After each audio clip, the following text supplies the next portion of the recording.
The Mysterious Intern. Kabanata Siyam. Sa loob ng maingay na opisina, nakita ng mga doktor si Brian Ye na nakamasid sa kanilang mga galaw. Parang isang leon na nagmamasid sa kanyang biktima, ang tingin niya ay nakatuon sa bawat kilos nila. Sa una, naramdaman nila ang paghamak sa kanyang mga mata. Sok! Isa lang yan sa mga bagong pasok, bulong ng isa. Hindi siya magtatagal dito. Pero habang lumilipas ang oras, nagsimula silang magtaka. Hindi pa rin umalis si Brian Ye. Nakaupo pa rin siya, parang hindi napapansin ang pagod. Matyaga pala ang batang yan, bulong ng isa pang doktor. Siguro gusto niyang magpakita ng maganda sa mga bagong kasamahan at sa mga leader. Hindi nila alam na si Brian Ye ay tahimik na nag-aaral. Sinisipsip niya ang bawat detalye ng kanilang mga gawain parang isang espongha na sumisipsip ng tubig. Ang bawat pag-uusap, bawat paggalaw ng kanilang mga kamay, bawat pag-aalala sa mga pasyente lahat ay nakaukit sa kanyang isipan. Nang magsimula nang umalis ang mga doktor, tumayo si Brian Ye at inayos ang kanyang mga gamit. Sa kanyang paglabas, naramdaman niya ang isang kakaibang kasiyahan. Hindi lang siya nakakita ng mga bagong kaalaman, nakita rin niya ang tunay na kaluluwa ng mga tao sa paligid niya. Simula bukas, bulong niya sa sarili, maaari na akong magsimula. Nang lumabas siya sa opisina, naramdaman lang ni Brian Ye na hindi gaanong malaki ang mga natutunan niya ngayong hapon. Sa pamamagitan ng isang maghapon ng pagmamasid, nalaman niya kung paano hawakan ang mga gawain ng inpatient department, at nahawakan din ang ugali ng mga bagong kasamahan sa opisina. Mas naiintindihan din niya ngayon ang paraan ng mga bagay-bagay. Susunod, simula bukas, maaari ka ng lubos na makisali sa trabaho. Nakaupo sa kanyang maliit na QQ vehicle, habang binabalikan ang proseso ng araw na ito, nagpakita ng isang nasiyahan ng ngiti sa mukha ni Brian Ye. Kahit na hindi pa siya opisyal na nagsimula ng trabaho ngayon, ang kanyang buhay ay medyo kasiya siya. Sa pangkalahatan, maaaring ituring na lubos na pamilyar sa kapaligiran ng Respiratory Medicine Department na ito, at mayroon ding ilang pag-unawa sa mga pasyente. Dahil sa masayang kalooban, pinaandar ni Brian Ye ang QQ vehicle at pinindot ang pedal ng accelerator sa isang walang pakialam na direksyon. Gusto niyang ipakita ang kanyang kasanayan sa pagmamaneho, ngunit sa kasamaang palad, ang performance ng QQ ay napakasimple kaya ang kanyang mga paa ay nakapindot na sa accelerator. Pagkatapos niyang pindutin, ang sasakyan ay dahan-daang umuusad pa rin. Ang kanyang pagpapakita ng kasanayan sa pagmamaneho ay direktang nagtapos sa pagkabigo. Hay! Ang maliit na QQ na ito ay maganda sa lahat, pero ang performance ay talagang masama. Paglabas ng garahe, nang gusto niyang ipakita muli ang kanyang kasanayan sa pagmamaneho, naramdaman niya ang kahinaan ng QQ.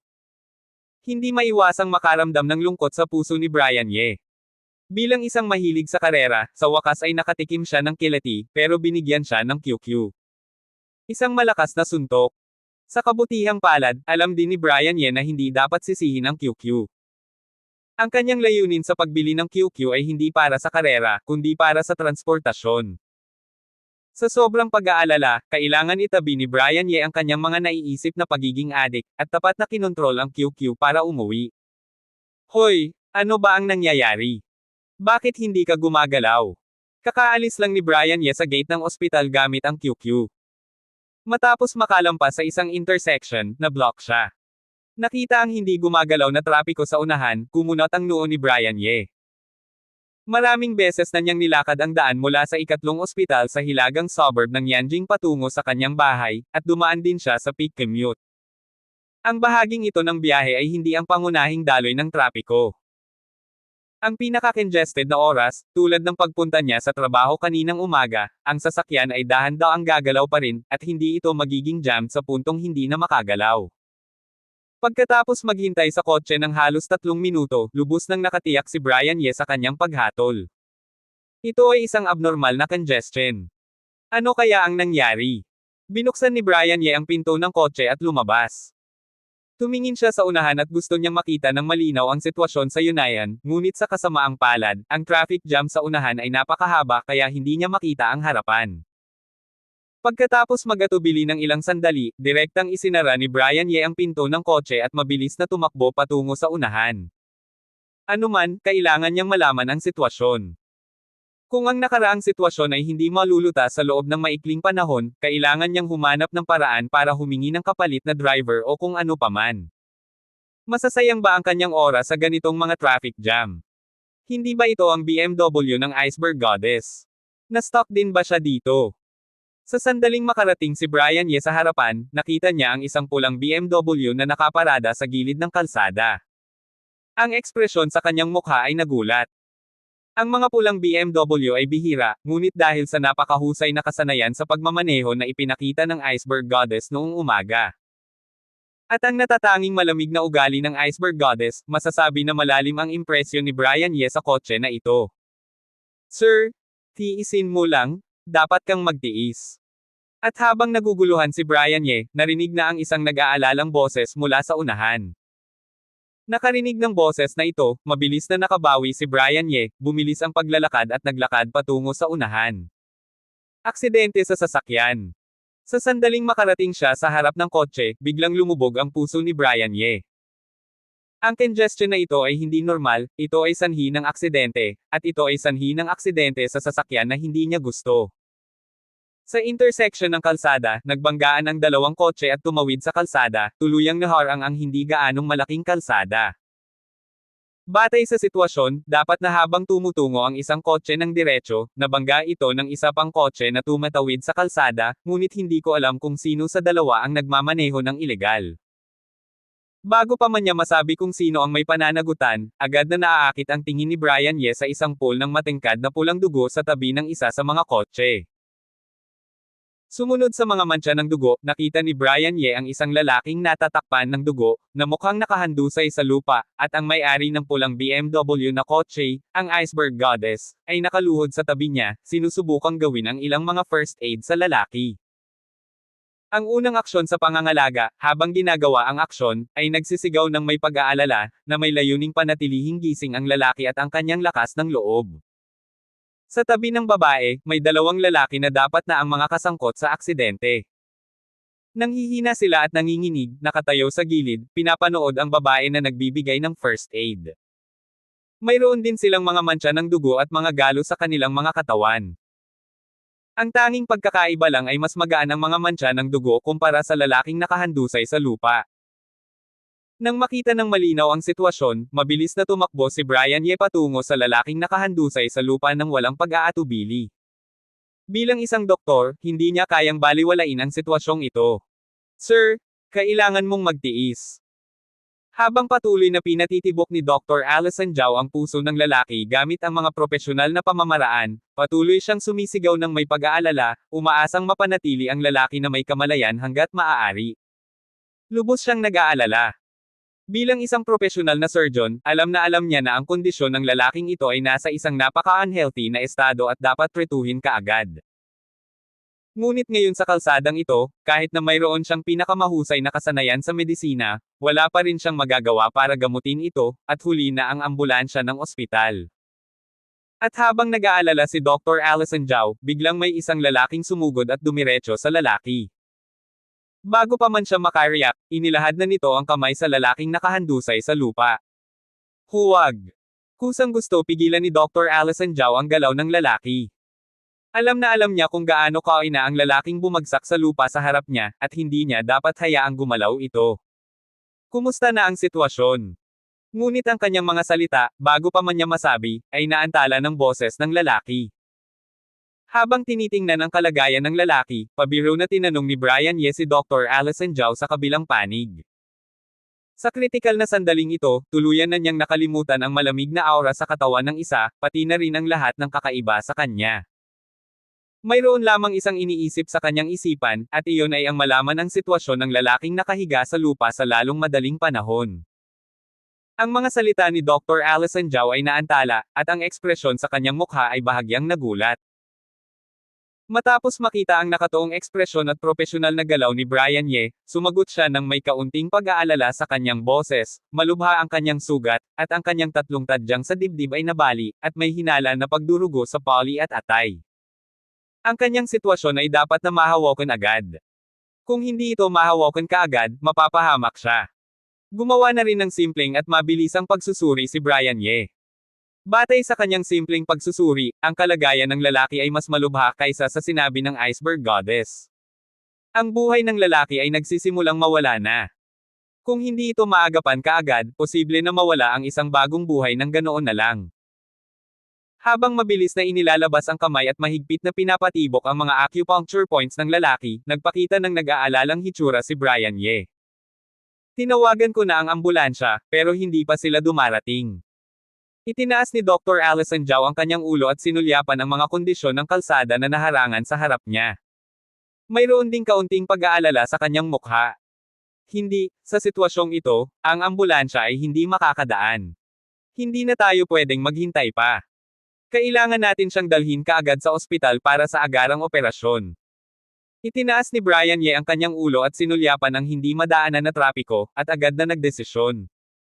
Pero wala tayong stretcher. Paano natin dadalhin ang tao sa ospital ngayon?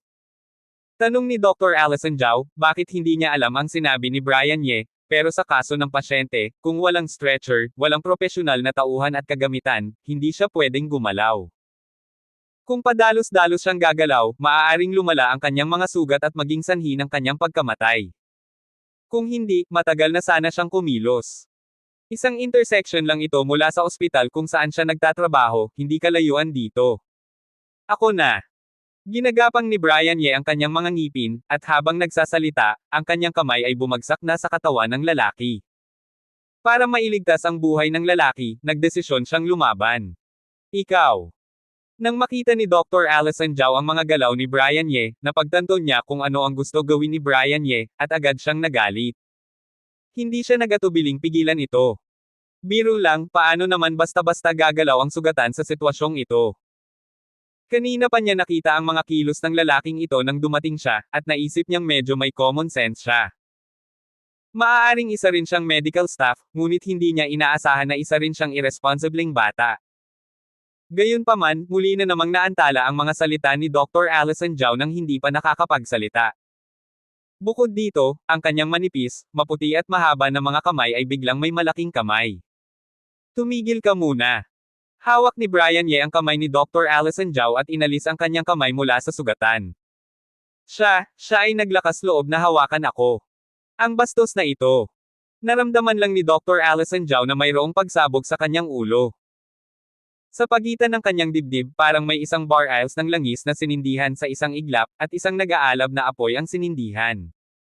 Sa kanyang mga mata, halos sumabog. Si Is ay tumingin kay Brian Ye ng husto. Sa kanyang buhay, walang lalaking nakahawak sa kanya. Ngayon, ang hayop na ito na hindi niya alam kung saan nanggaling, naglakas loob na gamitin ang kanyang mabaho na kamay para hawakan siya. Sa kanyang puso, nagdesisyon na siya na kahit ano paman, dapat niyang turuan ng mabuti ang lalaking ito. Gayunpaman, nang mahulog ang kanyang tingin sa katawan ni Brian Ye, hindi niya maiwasang manigas ang kanyang ekspresyon, at ang pagmumura at mga aksyon na kanyang inihanda ay biglang tumigil.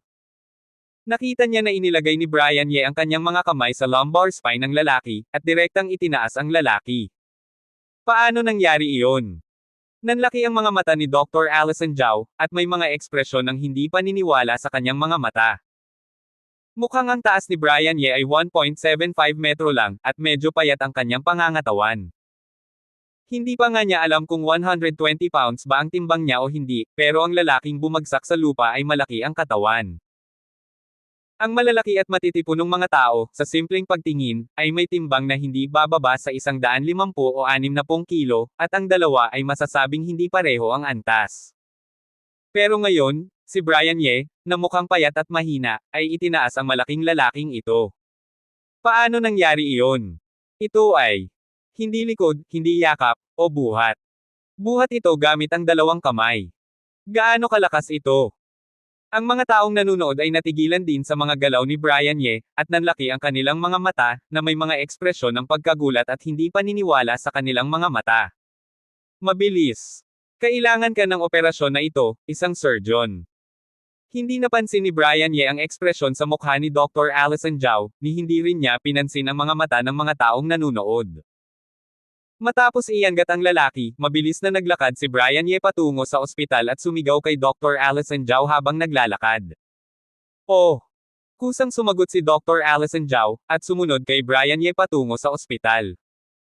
Pagkatapos ng ilang hakbang, naalala niya na may mali, ang lalaking ito, paano niya nalaman na siya ay isang surgeon. Maaaring isa rin siyang doktor sa ospital. Aba, dapat ganun nga. Kaya naman, nang makita ang kanyang mga galaw kanina, medyo profesional siya. Humph, kung ganoon, tandaan ang nangyari kanina, at pagkatapos ay aayusin ko siya ng dahan-dahan. Anuman, basta't ang kabilang panig ay isang doktor mula sa North Suburb no. 3 hospital, magkakaroon siya ng paraan para linisin ito, lalo na sa kanyang operasyon, at hindi siya makakataka sa kanyang palad. Mahalaga pa rin ang pagliligtas ng tao ngayon. Ang tingin ni Dr. Allison Zhao ay nakatingin sa likod ni Brian Ye na mabilis na nagmamadali patungo sa ospital habang buhat ang lalaki. May malamig at mahigpit na ekspresyon sa kanyang mga mata, at umungol siya sa kanyang puso. Siya rin. Binilisan ang kanyang mga hakbang at mabilis na sumunod. Umakyat. Kaya mo yan.